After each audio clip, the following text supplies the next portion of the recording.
wabarakatuh. Perkenalkan, nama saya Asyifa Ananda Asmi sebagai Darmi. Perkenalkan, nama saya Elisa Lerna sebagai Ibu Darmi dan kami berperan sebagai teman-teman Darmi. Di sini kami akan menceritakan tentang batu menangis. Mohon disaksikan ya. Dadah. Batu menangis. Pada zaman dahulu kala, hiduplah seorang ibu dengan anak perempuannya yang bernama Darmi. Ayah Darmi sudah meninggal saat Darmi masih kecil. Dahulu mereka hidup berkecukupan. Namun setelah ayahnya meninggal, ibu Darmi harus bekerja keras di ladang demi hidup mereka. Karena setiap hari bekerja di ladang, kulit ibu Darmi jadi kian gelap. Berat tubuhnya juga menyusut. Semua dilakukannya demi Darmi, putri satu-satunya. Namun apa yang dilakukan Darmi? Dia tidak mau membantu ibunya. Kerjanya setiap hari hanya berdandan. Dia juga enggan keluar rumah karena takut kulitnya jadi gelap seperti ibunya. Suatu hari, ibu Darmi hendak bekerja di ladang. Dia akan bekerja sampai sore, sebab musim panen sudah tiba.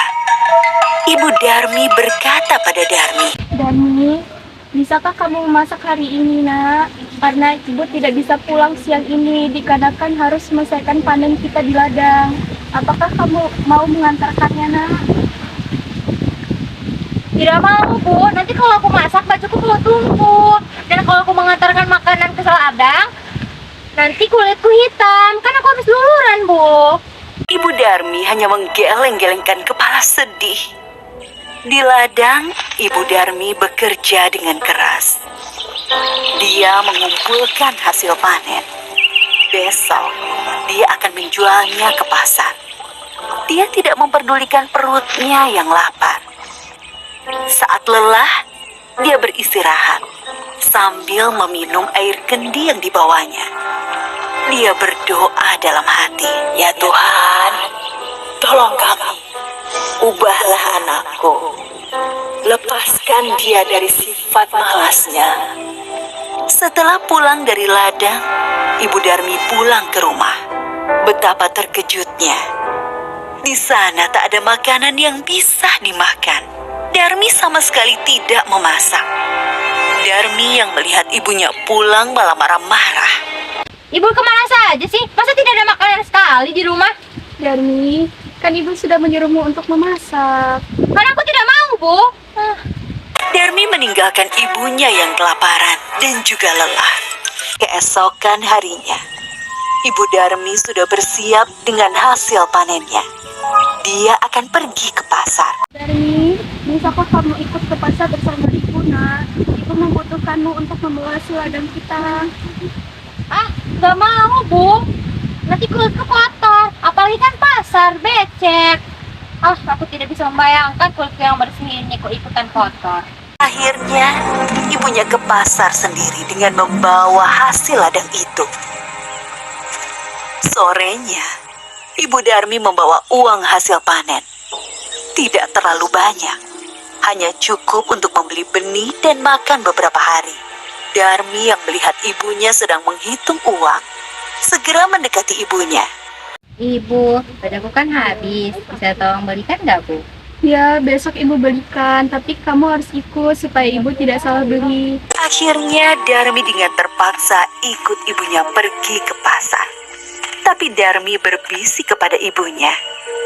Nanti Ibu, jalannya kita jangan berdampingan ya. Ibu harus di belakangku. Kenapa, Darmi? Ih, pokoknya Ibu harus di belakangku.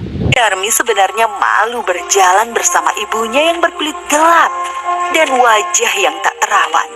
Tiba-tiba, di tengah jalan, ada seorang teman Darmi yang menghampiri dan bertanya.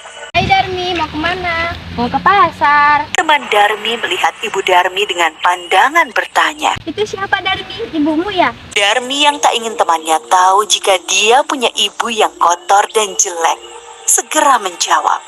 Oh, itu pembantuku. Amit-amit aku punya ibu kayak gitu. Betapa sedih saat Ibu Darmi mendengarnya. namun hanya ditahan dalam hati. Mereka melanjutkan perjalanan. Darmi bertemu dengan temannya yang lain. Kau mau kemana? Mau ke pasar. Ngomong-ngomong, itu siapamu? Itu ibumu. Bukan, dia pembantuku. Sungguh hati Ibu Darmi semakin sedih. Begitu tega anaknya mengakui dirinya sebagai pembantu. Namun sekuat tenaga dia berusaha menahannya. Sampailah Darmi dan ibunya di pintu pasar. Saat mereka akan memasuki pasar, lagi-lagi Darmi bertemu temannya yang lain. Tumben kamu pergi ke pasar. Siapa itu yang di belakangmu? Itu pembantuku. Ibu Darmi tak kuasa menahan air matanya. Dia sudah tak tahan lagi. Maka dia pun berdoa dalam hati. Hamba sudah tidak kuat dengan anak hamba. Tolong rubah sikap anak hamba. Tolong kiranya Tuhan membopongnya agar menjadi jerah. Setelah Ibu Darmi selesai berdoa, tiba-tiba Darmi menjerit. Ibu, kenapa kakiku tidak bisa digerakkan lagi? Sedikit demi sedikit Darmi menjadi batu. Ibu Darmi menangis pilu. Maafkan ibu, nak. Ibu tidak bisa menolongmu karena ini atas perbuatanmu. Ibu, maafkan aku. Aku tidak akan mengulanginya lagi.